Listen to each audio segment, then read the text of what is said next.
নমস্কাৰ পুনৰবাৰ সকলোকে আন্তৰিক স্বাগতম জনাইছোঁ অন্য এটা ইউটিউব ভিডিঅ'লৈ। আজি এই ভিডিঅ'টোৰ মাধ্যমেৰে আমি কৰি চাওঁ অহা 7.1 যিটো তোমালোকৰ অংক নতুন গণিত কিতাপৰ পাৰ্ট 2ৰ ৱৰ্ক ইট আউট 7.1ৰ ফাৰ্ষ্ট কুৱেশ্যনটো লৈ আহিছোঁ। মই এইটো ভিডিঅ'ত বহুকেইটা ভিডিঅ' দিম, অলপ দীঘলীয়া হ'ব। তোমালোকে ভিডিঅ'টো লাইক কৰি দিয়া আৰু চেনেলটো ছাবস্ক্ৰাইব কৰি দিবা। তোমালোকে বিচাৰি থকা অংকৰ আটাইকেইটা সমাধান এই ভিডিঅ'টোৰ মাধ্যমেৰে পাই যাবা।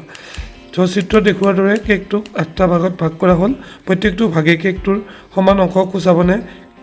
যদি হয় সূচাই, কিয় সূচাই, যদি নহয় কিয়, ব্যাখ্যা কৰিব দিছে। এইটো ইমান দীঘল ব্যাখ্যা কৰিব নালাগে। ইয়াত তোমালোকে দেখিছানে এনেকৈ ভাগ কৰিছে, এইটো নিশ্চয় সমানে ভাগ হ'ব। দেখিছানে? এইটো এনেকৈ দিয়াচোন, এনেকৈ দিলে এইটো সমানে বৰ্গ স্কুৱেৰ হ'ব আৰু স্কুৱেৰৰ মাজত এনেকৈ দিলে তোমালোকৰ সমানে ভাগ হৈ যাব। বুজিছা? তোমালোকে কাগজখন কাটি চালে এইটো সমানে ভাগ পাবা। চ' উত্তৰটো লিখোঁতে কেনেকৈ লিখিবা? চ' তোমালোকে উত্তৰটো লিখোঁতে এনেকৈ লিখিবা, হয় প্ৰতিটো টুকুৰাই সমান আকাৰৰ, প্ৰতিটো টুকুৰাই কি হ'ব 8 ভাগৰ 1 কি অংশ সূচাব। ঠিক আছে, প্ৰতিটো টুকুৰাই। তেওঁলোকৰ কেকটো এনেকুৱাকৈ আছিলে ন, ঠিক আছে। এনেকৈ যদি আমি তাত যেনেকুৱাকৈ দিছে তোমালোকে চাই ল'বা, এনেকুৱা কেক আছে। এতিয়া 8টা ভাগ কৰিলে চিত্ৰত দিয়া মতে তোমালোকৰ এইটো সমানে ভাগ হ'ব। ঠিক আছে, এইটো কি হ'ব, এনেকৈ দিছে ন, এনেকৈ দিয়া আছে, এইটো সমানে ভাগ হৈ যাব। ইয়াত কম বেছি নহয়, সমানে ভাগ হ'ব। এতিয়া let's come to question number 2। উক্ত কেককেইটাৰ প্ৰত্যেকটো সমানে 8 ভাগত ভাগ কৰাকৈ বিভিন্ন যথাসম্ভৱ চিত্ৰ অংকন কৰিবলৈ চেষ্টা কৰা। চ' এতিয়া এইটো কেক 8 ভাগত, এইটো 8 ভাগ, এইটো 8টা ভাগ মুঠ তোমালোকক কৰিব লাগিব। মই দেখুৱাই দিছোঁ। ধৰা হ'ল আমাৰ মাজত এই 3টা কেক আছে। এতিয়া আমি সমানে 8 ভাগ কৰিব লাগিলে কি কৰিব? 1 2 3 4 5 6 7 8 ভাগ ন, এনেকৈ তোমালোকে কি কৰিব পাৰা? সমানে 8 ভাগ কৰিব পাৰা। মই স্কেলেৰে তোমালোকে কৰিবা, এনেকৈ 8 ভাগ কৰিব পাৰা। ঠিক আছে, এনেকৈ 8 ভাগ হ'লে কি লিখিবা তোমালোকে? যদি এক অংক লিখা এনেকৈ দিয়া থাকে, এটা অংক খাইছা ধৰা হ'ল, তেতিয়াহ'লে কি হ'ব? 1 ভাগৰ 8 হ'ব। ঠিক আছে, 8টা ভাগ কৰিব দিছে মাত্ৰ তোমালোকক। এইবাৰ তোমালোকে এনেকৈ ভাগ কৰা। ঠিক আছে, এনেকৈ 8টা ভাগ কৰা। আৰু নেক্সট বাৰ তোমালোকে কেনেকৈ কৰিবা? তো নেক্সটটো তোমালোকে এনেকৈ 1 ভাগ 2 ভাগ 3 ভাগ 4 ভাগ 5 ভাগ 6 ভাগ 8 ভাগ 8 ভাগ সমানে হ'ব। এনেকৈ কৰিলে সমানে হ'ব। এইটো হ'ব উত্তৰ। নেক্সট তোমালোকক কি দিছে? কৰি চাওঁ আহা। একক ভগ্নাংশ ব্যৱহাৰ কৰি কুঁহিয়াৰৰ উপযুক্ত খালী পৰিমাপসমূহ পূৰ কৰা। এইবিলাক খালী পৰিমাপসমূহ, এইটো 1 গুণ, এইটো হ'লে 2 গুণ কিমান হ'ব? 2 গুণ হ'ব। এইটো আপোনাৰ 2ৰে কি কৰিছে? এইটো 2ৰ ইয়াৰ 2 গুণ, মানে এইটোৰ 2 গুণ বুজাব লাগিব। ঠিক আছে, এবাৰ এইটো 3 গুণ কিমান হ'ব? 4 গুণ কেনেকৈ হ'ব? এই উত্তৰটো তোমালোকক উত্তৰমানত দিয়ে। তোমালোকে চিত্ৰটো চালে এই উত্তৰকেইটা পাই যাবা। ইয়াতে কেইগুণকৈ দিয়া আছে দেখিছেনে? এই 8 ভাগৰ 3 মানে 3 গুণ। ঠিক আছে, আৰু ইফালে চোৱা এনেকৈ কাটি কৰি দিছে, এইটো 8 ভাগৰ 4 হৈছিলে তাৰমানে। ঠিক আছে, 4 হ'ব লাগে, 8 ভাগৰ 4। ইয়াক যদি তুমি কাটি দিয়া, 4 গুণ 4 4 গুণ 8, এই হাফ পাই যাবা। ঠিক আছে, এনেকৈ এইকেইটা উত্তৰ কৰিছে। ঠিক তেনেকৈ এইটো কিমান হ'ব? 8 ভাগৰ 5 হৈছে ন, 8 ভাগৰ 5। এইটো কাটি কৰিব নোৱাৰি কাৰণে 8 ভাগৰ 5 ৰাখিছে। আকৌ এইটোলৈ চোৱা, 8 ভাগৰ 6 দিয়া আছে, এইটোকো তোমালোকে কাটি কৰিব পাৰা মন কৰিলে। ঠিক আছে, এইটো 2ৰে কেইবাৰ? 4 বাৰ, 2ৰে কেইবাৰ? 3 বাৰ, এনেকৈ দিলেও এইটো শুদ্ধ হ'ব। নেক্সট দিছে মই ৱৰ্ক ইট আউট 7.2 কি দিছে? 9 ভাগৰ 7, 8 ভাগৰ 3, 15 ভাগৰ 11 আৰু 13 ভাগৰ 4। এইটো কি কৈছে? ভগ্নাংশকেইটা লব আৰু হৰ বিচাৰি উলিয়াব দিছে। এতিয়া তোমালোকক মই বুজাই দিওঁ যে তলৰ যিবিলাক মান থাকিব এইবিলাক কোৱা হয় হৰ। ঠিক আছে, এইবিলাক কি বুলি কোৱা হয়? হৰ। আৰু ওপৰৰ কেইটাক কি বুলি কোৱা হয়? লব। ঠিক আছে, ধৰা হ'ল তোমালোকে এটা মই অন্য এটা এক্সাম্পল দিছোঁ। ধৰা হ'ল 12 ভাগৰ 4, এইটো কি হ'ব? এইটো কি হ'ব আমি জানো, এইটো হ'ল হৰ, এইটো কি হ'ব? লব। ঠিক আছে, এইটো হ'ব লব। এতিয়া ইয়াতে থকা লব কোনটো কোনটো হ'ব? 4, 11, 3 আৰু 7 হ'ব। চ' তোমালোকে এনেকৈ উত্তৰটো লিখিবা। ঠিক আছে, এনেকৈ উত্তৰটো লিখিবা। এতিয়া তোমালোকক কি দিছে? ওপৰৰ ভগ্নাংশকেইটা একক ভগ্নাংশৰ সহায়ত প্ৰকাশ কৰিব দিছে। এইটো একদম সহজ। ইয়াৰ একক ভগ্নাংশ কিমান হ'ব? এইটো হ'ব 9 ভাগৰ 1 গুণ 7 গুণ হ'ব। 8 ভাগৰ 3টো কি হ'ব? 8 ভাগৰ 1, 8 ভাগৰ 1ৰ 3 গুণ হ'ব। এইটো 15 ভাগৰ 11টো কি হ'ব? 15 ভাগৰ 1ৰ 11 গুণ হ'ব। এইটো কি হ'ব?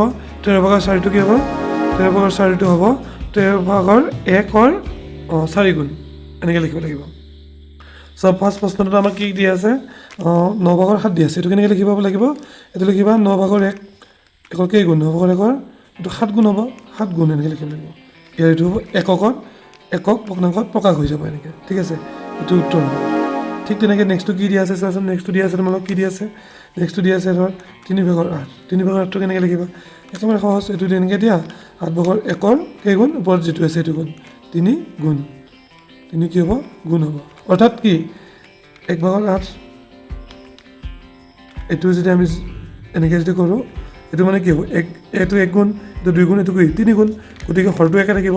তাৰপিছত এইটো কি আমি এইটো লিখিলোঁ ঠিক আছে এইটো আৰু এইটো একে বুজাব এইটো হৈছে একক ভগ্নাংশত প্ৰকাশ কৰা ঠিক তেনেকৈ তোমালোকে যদি এইটো কৰা 11/15 কৰা এইটো কি হ'ব 15/1 কেইগুণ 11 গুণ হ'ব 11 গুণ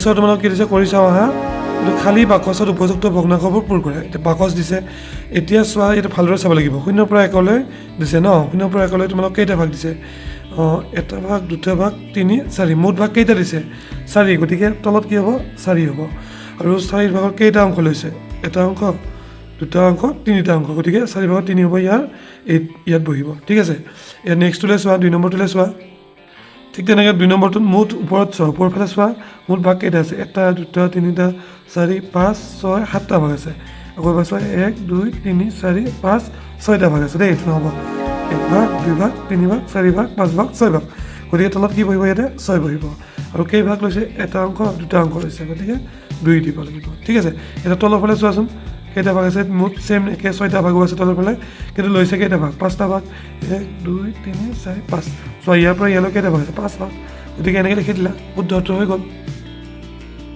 এবাৰ তোমালোকে 3 নম্বৰ প্ৰশ্নলৈ মন কৰা কেইটা ভাগ দিছে চোৱাচোন ইয়াৰ পৰা ইয়ালৈ কেইটা ভাগ আছে 1 ভাগ 2 ভাগ 3 4 5 6 7 গতিকে তলত কি লিখিব লাগিব ইয়াৰ তলত কি লিখিব লাগিব 7 লিখিব লাগিব ঠিক আছে আৰু ওপৰত কেইটা ভাগ দিছে 1 ভাগ 2 ভাগ 3 ভাগ 3 অংশ যদি 3 মই ভাগ বুলি কৈছোঁ তলৰ ফালে মন কৰা 1 ভাগ 2 ভাগ 3 ভাগ 4 ভাগ লৈছে গতিকে 7 ভাগৰ কি হ'ব এইটো 4 হৈ যাব কিন্তু ইফালে মন কৰা তলৰ ফালে কি কৈছে ইয়ালৈকে আহি গৈছে ন ইয়ালৈকে আহি গৈছে তোমালোকে হিচাপ কৰাচোন টোটেল ভাগ কেইটা 14টা হ'ব আৰু কেই অংশ লৈছে তোমালোকে এইটো হোমৱৰ্ক কৰি মোক দেখুৱাই দিবা কমেণ্ট বক্সত জনাই দিবা এই অংশকেইটা কেই অংশ হৈছে জনাই দিবা তোমালোকৰ নেক্সট কি দিছে 7.5ত কেইটামান প্ৰকৃত আৰু অপ্ৰকৃত ভগ্নাংশ লিখিব দিছে এতিয়া চোৱা উদাহৰণস্বৰূপে দিয়া আছে তোমালোক 6 ভাগৰ 1 7 ভাগৰ 5 9 ভাগৰ 4 3 ভাগৰ 7 2 ভাগৰ 3 এনেকুৱা উদাহৰণ দিছে না মই বুজাই দিছোঁ কনচেপ্টটো চোৱা যিবোৰ ভগ্নাংশৰ কি হয় যিবোৰ ভগ্নাংশৰ হৰটো ডাঙৰ হয় এইটো ডাঙৰ হয়